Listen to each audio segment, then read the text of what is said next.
In 2020, a snowstorm in New York mixed with freezing rain, turning their homes into ice.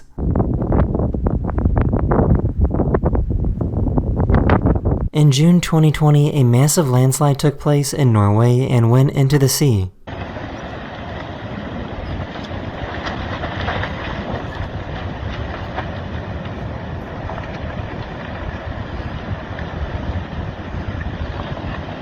All the homes were empty, so luckily nobody was hurt.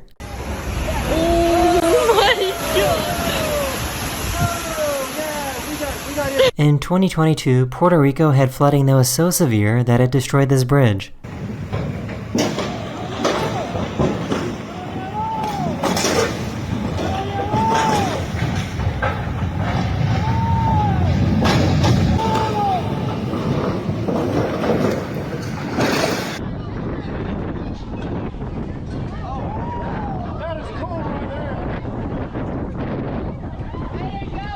In 2019, a glacier in Iceland fell into the water, creating a massive wave.